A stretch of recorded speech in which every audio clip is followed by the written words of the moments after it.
我感觉当时差点就没命了。事情的起因是因为我点了一份外卖，那天我和往常一样，在总吃的那家外卖店下了单，随后便窝在沙发上，一边刷着手机，一边等着外卖。大约过了半个多小时，门外便响起了敲门声。外卖。因为实在太饿了，我迫不及待地起身去开门，把门缓缓打开了一条缝，透过门缝看到一个身穿红色衣服的外卖员，他的目光落在我身上，然后就赶紧挪开。那一瞬间让人感觉挺不舒服的。您好，您的外卖。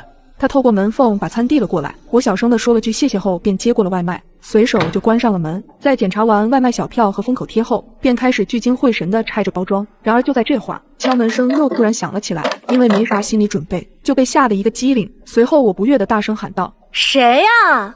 不好意思啊，刚刚有一瓶赠送的饮料忘记给你了。听到还是刚才那个外卖员的声音，我也微微松了口气。来了。门再次被我打开了一条缝，接过了饮料。然而就在我接过的瞬间，手上传来的感觉让我明显意识到重量的异常。我又仔细看下了瓶口，明显是已经被人开过的痕迹。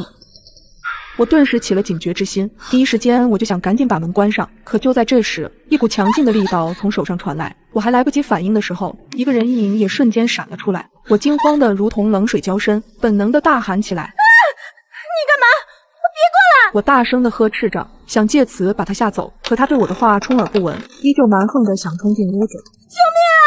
救命啊！我大声的冲着楼道外喊着，希望能引起周围邻居的注意，泪水溢满了眼眶。此时的我害怕极了，由于力量的悬殊，我眼睁睁看着他闯了进来，随后又看到他从身后掏出了一把刀。我咽了咽口水，慢慢往后退着。你想干什么？要钱还是什么？我颤抖着冲他大喊。一阵轻笑声传来，面前的门正在缓缓关上，我瞬间如坠冰窖，门如果被彻底关上，我就死定了。然而就在此时，你在干什么？一道声音从门口传出，顺着视线望去，竟然是隔壁的邻居大哥，泪水早已经溢满了脸。听到这声音，他似乎也慌了，顿时冲出了屋子，仓皇逃走。后来在邻居的协助下，我们报了警。警察很快根据我们提供的信息把他逮住了，但这件事让我至今心有余悸，所以不要随意给陌生人开门，一定要记住，不管是外卖还是快递，确定带他离开后再去拿取。你是住在12楼吧？我上来找你玩一会儿。可以。半夜，一条陌生号码发来的消息把我吵醒。当我看到消息的那一刻，浑身都冒出了冷汗。我跳下床，赤脚冲到了大门口，再三确认已经反锁的大门，忐忑不安地掏出手机回了消息。你是谁？然而正在我准备伸手去开灯的时候，一条消息再次发了过来。我那天看见你了，见面你不就认识了？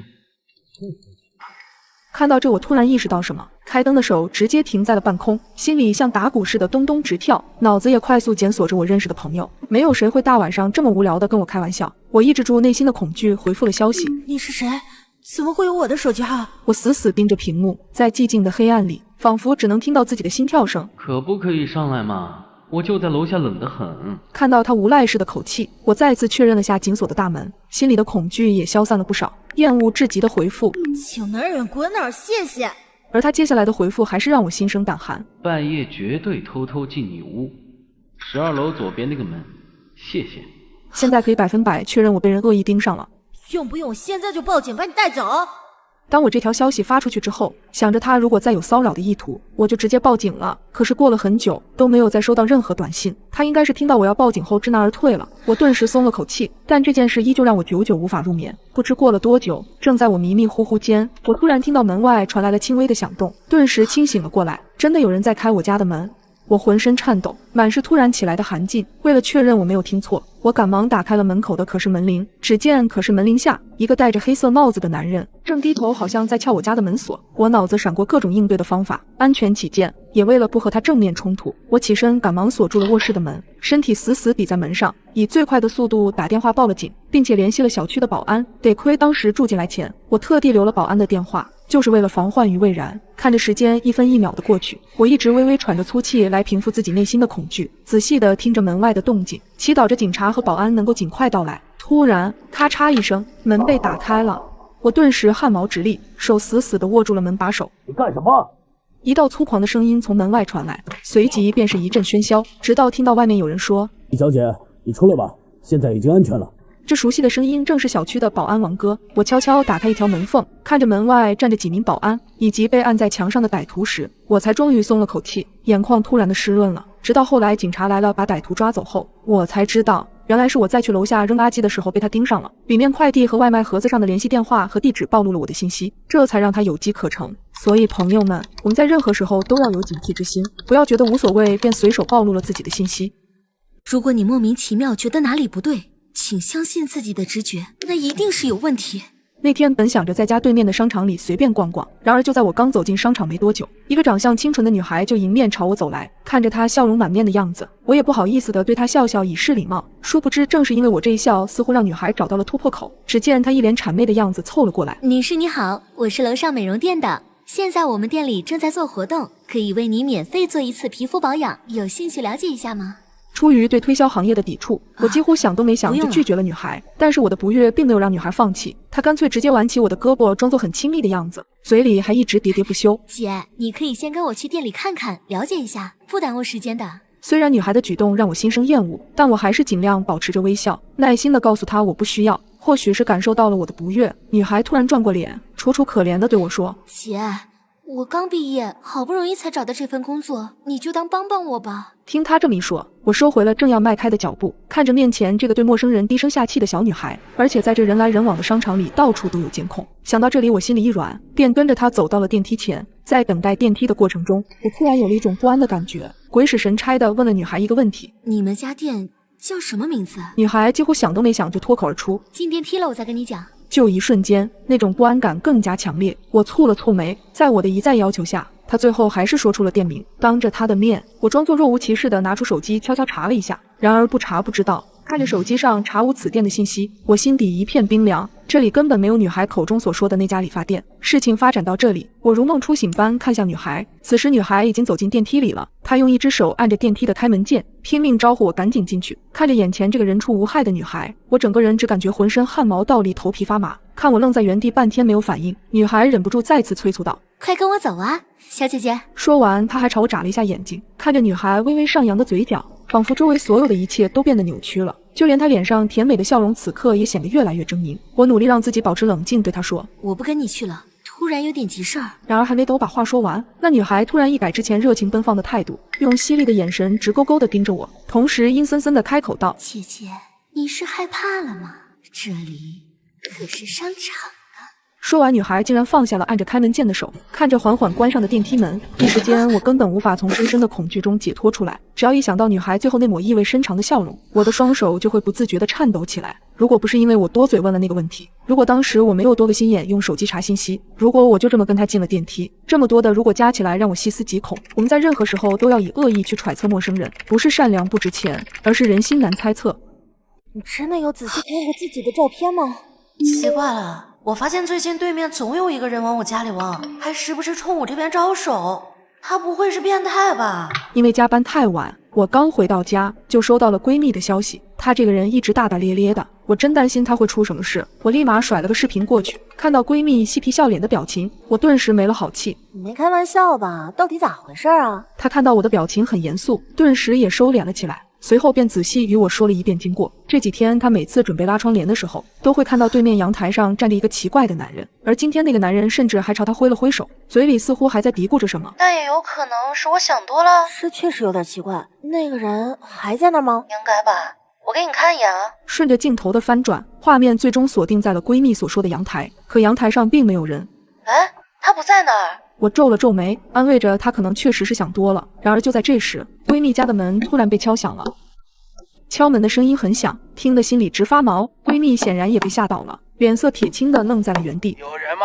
我是住你对面楼的，有事情找你。一个沙哑的声音透着门缝传了进来，我的心也被揪了起来，赶忙提醒闺蜜千万不要开门。听到我的话，闺蜜好像也缓了回来，壮着胆子对门外喊：别敲了，我根本不认识你，我已经报警了。听到闺蜜的话，门口瞬间安静了下来，没过一会儿便响起了脚步声。她应该被吓走了吧？闺蜜小声地跟我说：真是什么人都有，你晚上别出门啊，再有人敲门你就直接报警。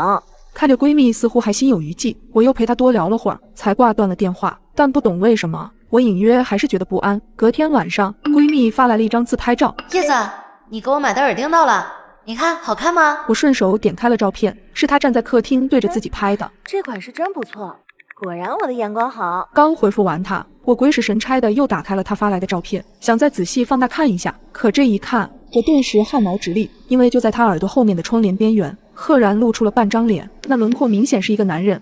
我咽了咽口水，心如擂鼓，不停地想着接下来应该怎么办。我并不敢直接打电话给闺蜜，因为我怕告诉她，她一个女生必定会惊慌，万一被屋里的男人察觉到了，跑都来不及。想了想，我发了个消息给她，我刚好路过你的小区门口，东西有点多，你下来接我一下。我捏紧手机，相信自己这样说，她一定会立刻出门。果不其然，哇，你等等，我现在就下楼。闺蜜兴奋的语音发了过来，我顿时松了口气，紧接着我就打了报警电话。在说明情况之后，我便赶紧往她那边赶去。上了车，我又给闺蜜拨了个视频电话，看到她视频的背景已经在楼下。我刚想松口气，却发现她后面有一个戴着帽子的男人从楼洞里快速走了出来，想说出口的话顿时卡在了嗓子眼。你走快点，先去门卫，我马上就到了。一直等到她走到门卫处，我才彻底松了口气，把刚才的事跟她讲了一遍。只见闺蜜的脸肉眼可见的发白，吓得浑身发抖。直到警察来了以后，调取了相关的监控，才发现那个男人早在几天前就已经进了小区里，一直没有出来过。后与周围邻居了解情况，原来对面楼的大哥一早就发现窗帘后的异常，但又不确定，所以才上门想来跟闺蜜确认。直到警察抓到了那个男的，才知道他竟然早几天前就从闺蜜晚上忘锁的窗户上翻了进来，甚至病态似的和闺蜜同住一个屋子里。所以独居的女孩，请一定要保护好自己，睡觉之前一定要检查好门窗。我居然被绑架了！手脚传来的疼痛感让我突然清醒了过来，我发现自己正身处于一个陌生的房间，又臭又脏，斑驳泛黄的墙面上有许多暗红色的血迹。我吞了吞口水，下意识的想要站起来逃跑，却发现我的手脚都被绳子死死的捆住，而这一切都是因为那一片卫生巾。哎呦喂，快看看这个小瞎子，大姨妈来了！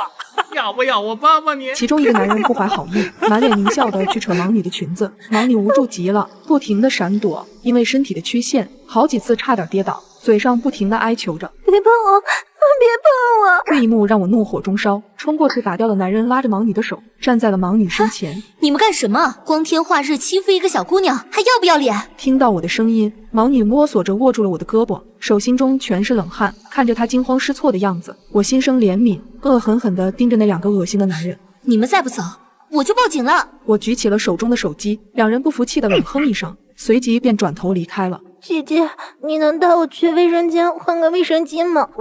我没带。盲女似乎意识到了自己已经安全，带着哭腔说道：“别怕，我带你去。”我扶着盲女向卫生间走去，盲女紧紧拽着我的手，生怕我会反悔一般。姐姐，你真是个好人。走进卫生间，我赶忙把包里的备用卫生巾递给了她。还愣着做什么？赶紧去换了。可是下一秒，盲女突然摘掉了眼镜，一脸诡异的瞪着眼睛看着我，眼里充满了戏谑和鄙夷。我心里咯噔一下，下意识的想转身逃跑，可刚走到门口，一条麻袋从天而降，紧接着我便失去了意识。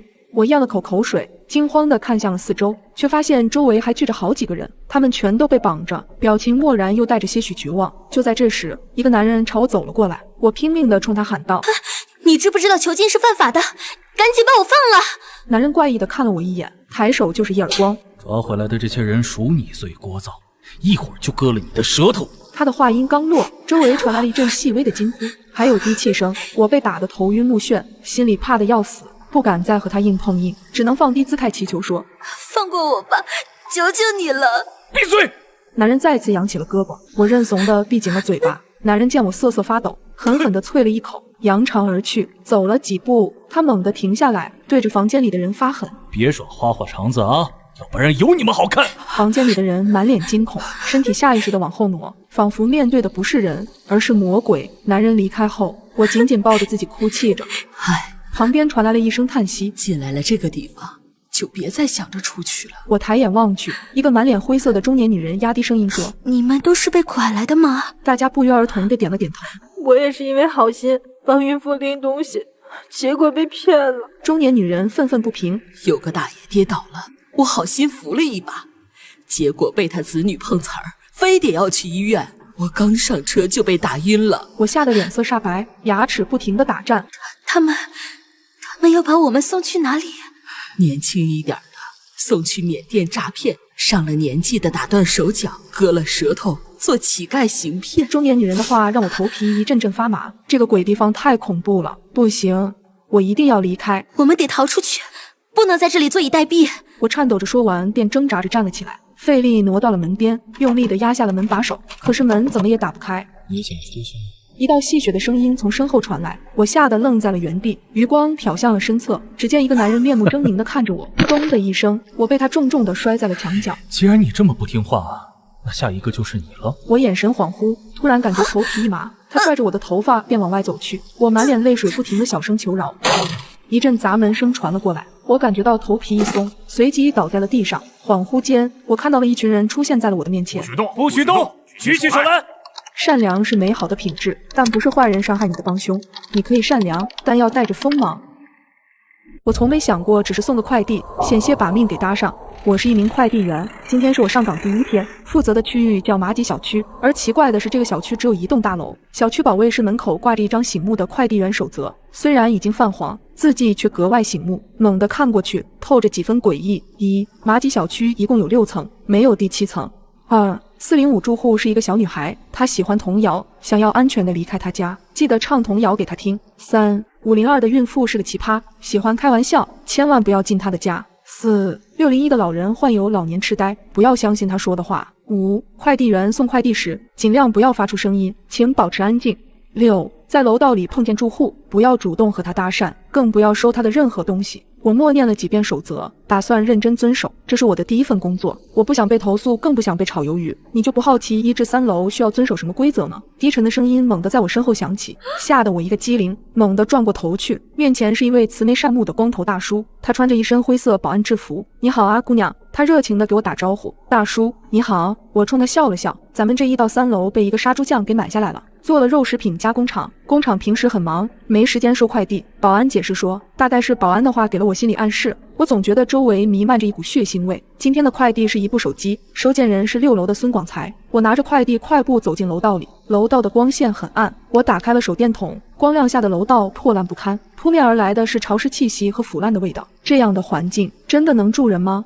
我有些胆怯，突然间，一只老鼠大摇大摆地从我的面前跑过，我吓得魂都要没了，跳着脚刚打算尖叫，猛地想起了快递员送快递时尽量不要发出声音，请保持安静这条规则，害怕触犯规则会受到惩罚。我使劲捂着嘴巴，直到尖叫从嗓子里滑回胸腔，我的脸憋得通红，委屈地抹了抹脸上的泪水，重重地叹了一口气，走到3楼拐角处，迎面走来一个身材魁梧的男人。他看到我先是一愣，随即翘了翘嘴角，真有这么热吗？看你跑得满头大汗。男人充满磁性的声音在耳畔响起，正打算开口搭话，第6条规则浮现在我的眼前，在楼道里碰见住户，不要主动和他搭讪，更不要收他的任何东西。我尴尬地冲他笑了笑，身子向旁边靠了靠，给男人让出一条路。男人又瞄了我一眼，递了一条白色手帕过来，擦擦汗吧。我社死地摇了摇头，然后上了楼。隐约间，我听到男人的笑声，他说我们还会再见面。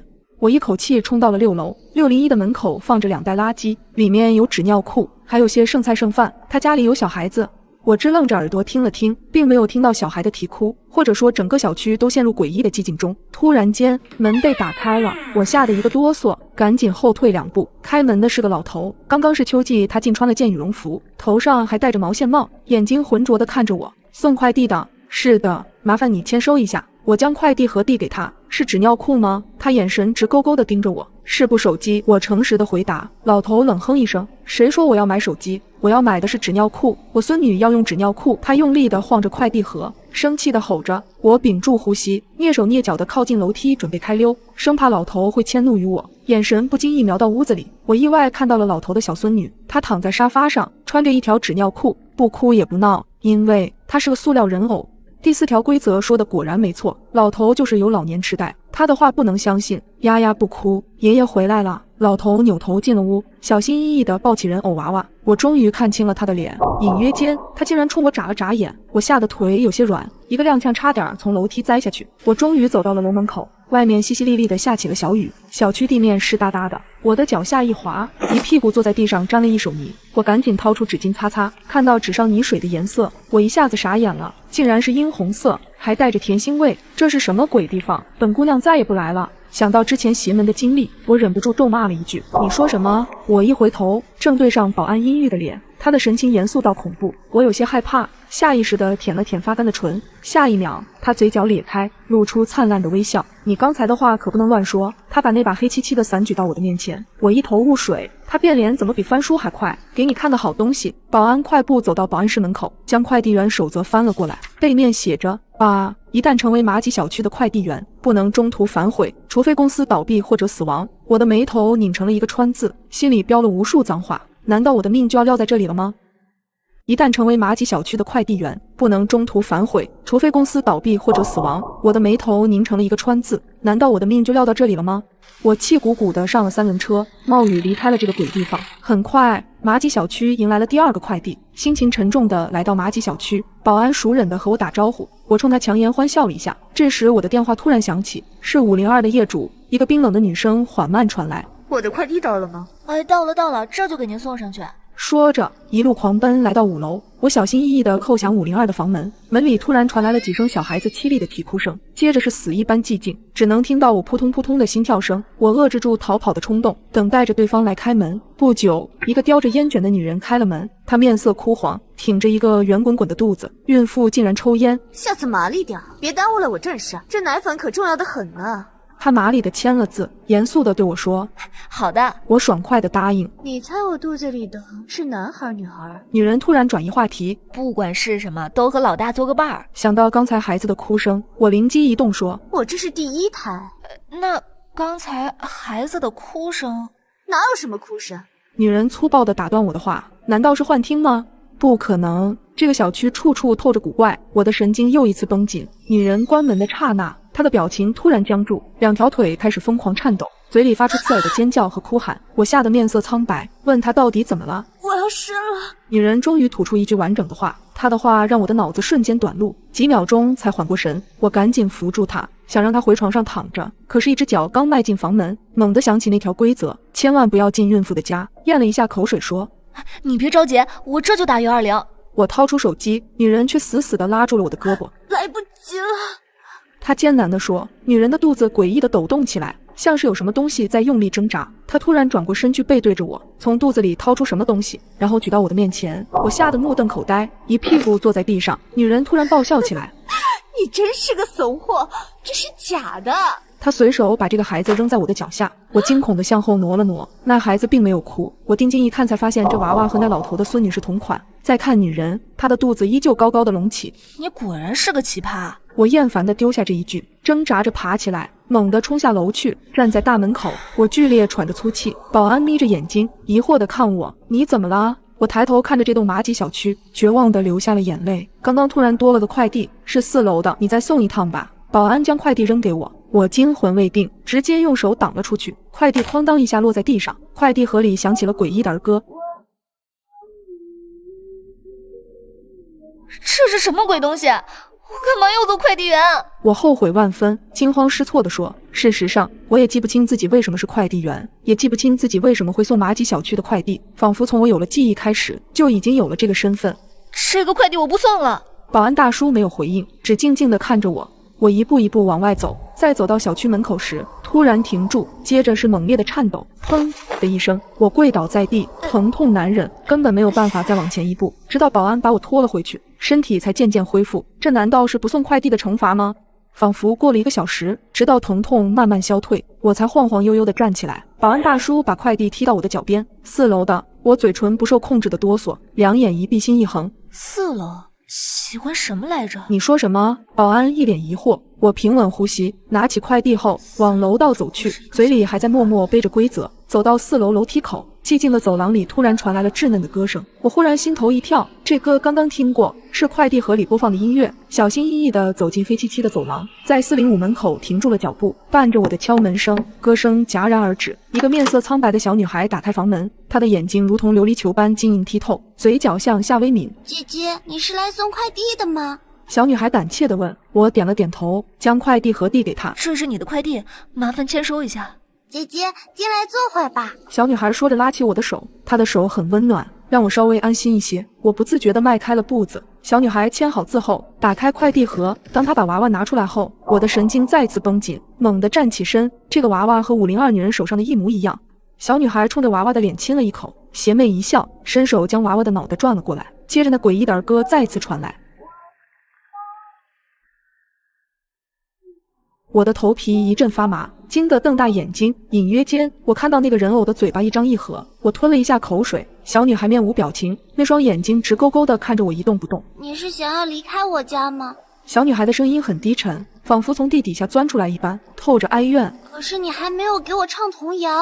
看着她的眼神，我想逃跑，却根本挪不动步。405的住户是个小女孩，她喜欢童谣，想要安全的离开她家，记得唱童谣给她听。我想起女孩喜欢童谣的这条规则，尝试着哼唱着一首儿时的童谣。小女孩再次暴躁，这是垃圾。我吓得冷汗直冒，赶紧换了另一首童谣。也不对。女孩烦躁地揉着脑袋，下一秒一缕头发被她扯了下来，我终于支撑不住，崩溃的尖叫，一巴掌拍在女孩的脸上，夺门而去。你还没有给我唱童谣。女孩在身后追着我，慌乱中，不远处的房门打开，一个男人朝我摆手，快过来。女孩在身后追着我，慌乱中，不远处的房门打开，一个男人朝我摆手，快过来。竟然是他。第一次送快递时遇到的男人，他的出现宛若一根救命稻草，我手脚并用地朝他的方向奔去。待我躲进他的房间，他把门锁上，隔绝一切，我才松了口气，瘫在地上，大口大口喘着粗气。那个女孩很可怕吧？男人递过来一杯水，我接过放在手上，犹豫了一下没有喝，只点点头。他看了一眼笑笑，这水没问题的。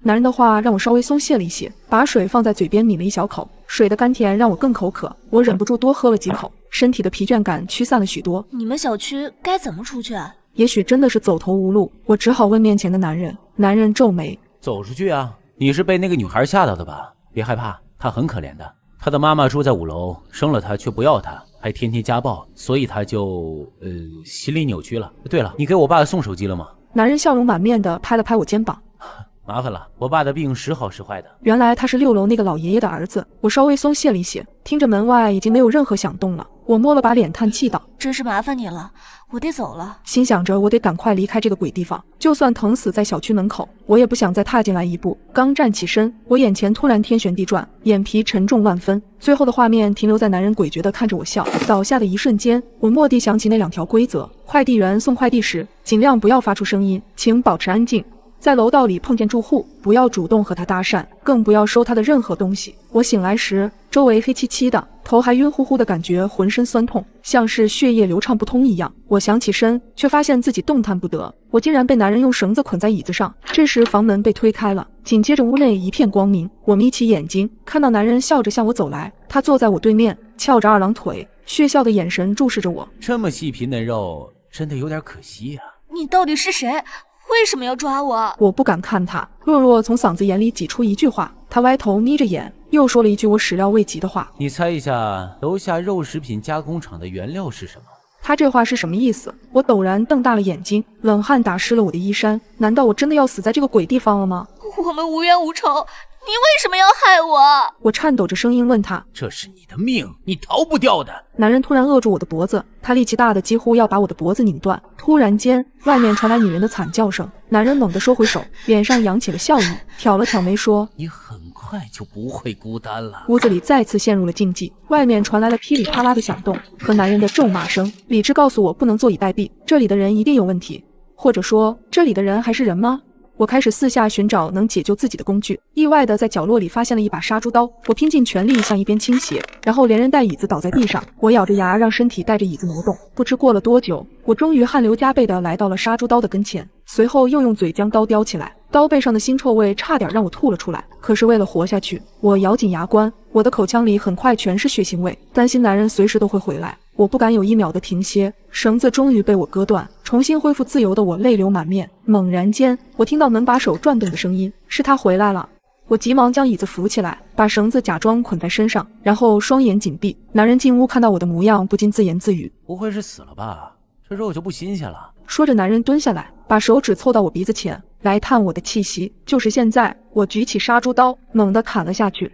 男人发出尖利的叫声，他捂着脖子上的伤口，痛苦的一头栽在地上。我心惊胆战地往后退了一步，接着迅速朝门口跑去。我要活着，我要活着离开这个鬼地方。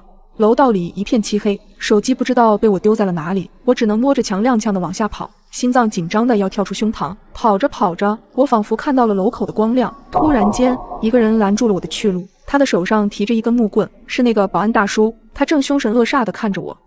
大叔，我结结巴巴地喊了一句，和他保持了一段距离。没想到你还有点本事，折腾了这么久还能活着走出来。他扭了扭脖子，双手举起了木棍。我不能死，我将脑袋歪到一边，木棍扑了个空，重重砸在墙上，发出沉闷的响声。保安忍不住咒骂了一句。趁着他放松警惕时，我扭头拼命往楼上跑，一边跑一边背着规则。马吉小区一共有6层，没有第7层，没有第7层，难道是7楼？保安的狞笑声响彻整个楼栋，那笑声离我越来越近。我用尽全力奔跑，4楼、5楼、6楼、7楼，果然有7楼。7楼只有一个木门，门缝里透出了温暖的光亮。保安已经近在咫尺，我跑向7楼，伸手铺开木门，阳光打在我的脸上。我努力睁开眼睛，入眼的是我的卧室。难道之前发生的种种只是一个梦？